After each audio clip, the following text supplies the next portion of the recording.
Now let's review what we've done and get ready for the homework. Basically what we need to do, and one of the homework questions is to create a pivot table, and it's very, very simple. We're just going to click any cell and then choose insert and choose a recommended pivot table. Just choose the right one, follow the instructions. It's very simple. Let's go to the last sheet labeled homework. And here we go. Now we want to just click any cell in this table, and we can go any place.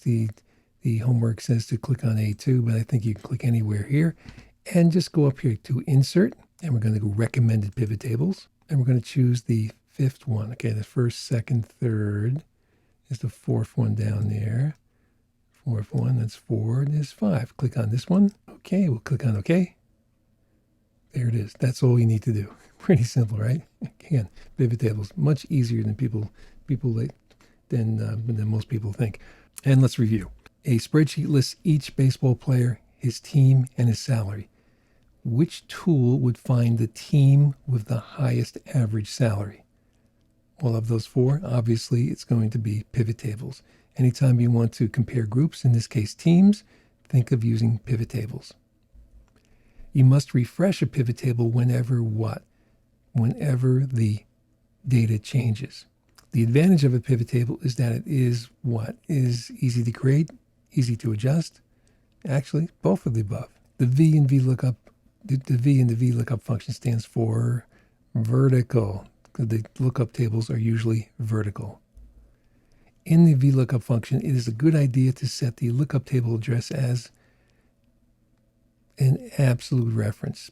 That way, when you copy the formula, it'll always refer to the lookup table. Otherwise, it'll move around.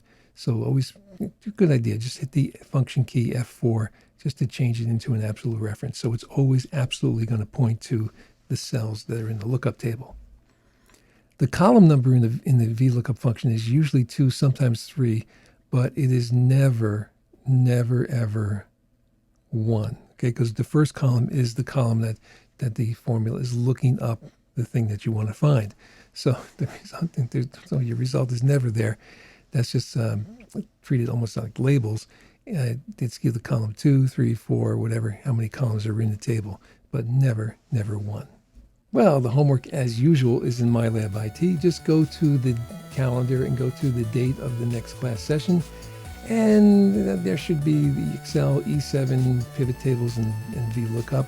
And it should be pretty simple. There's two simulations and a couple of multiple choice questions. And if you've made it this far through the videos, you should have no problem. So do that and get 100 on that. Now, congratulations. We've covered some really interesting topics this session. Some really interesting topics.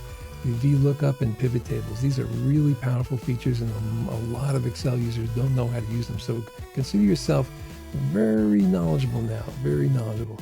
And if anyone asks you how to use them, if you know how to use them, then of course, yes, you should study them a little more to get more familiar with them. But at least you have a good head start on being able to use these in a business situation. So real good. So that's all for today, and we'll continue on for the next one, and it'll be some other interesting topics in Excel and in Microsoft Word.